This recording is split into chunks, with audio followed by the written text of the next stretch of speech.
बघा अंजली दमानिया या एक सामाजिक कार्यकर्ता आहेत, पण त्या रॉच्या प्रमुख नाहीत. त्या रॉच्या प्रमुख आहेत का? किंवा महाराष्ट्राचं जे काय इंटेलिजन्स डिपार्टमेंट आहे पोलीस खात्याचे त्याच्या प्रमुख आहेत का? नाही. म्हणजेच त्यांना ही सगळी माहिती मुख्यमंत्री कार्यालयातून दिल्याशिवाय त्यांच्यापर्यंत पोहोचणार नाही.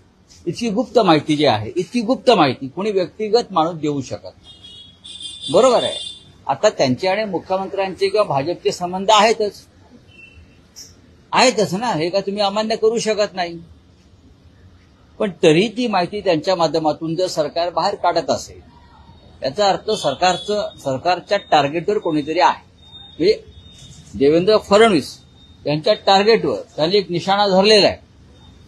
तो निशाणा धरला का वगैरे धरला तो आता तुम्हाला कळेल हा निशाणा काय आहे तो.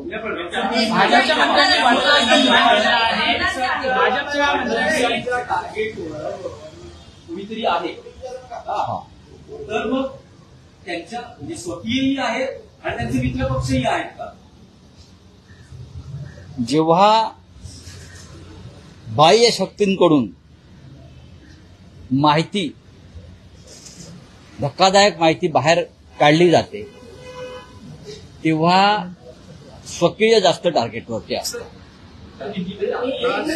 जेव्हा बाह्य शक्ती, सरकार पोलिसांकडून नाही, बाह्य शक्तींकडून शासकीय माहिती, गोपनीय माहिती जेव्हा बाहेर दिली जाते जनतेपर्यंत, लोकांपर्यंत, प्रसिद्धी माध्यमांना, याचा अर्थ सरकारमधल्या लोकांच्या निशाण्यावरती स्वकीय आहे.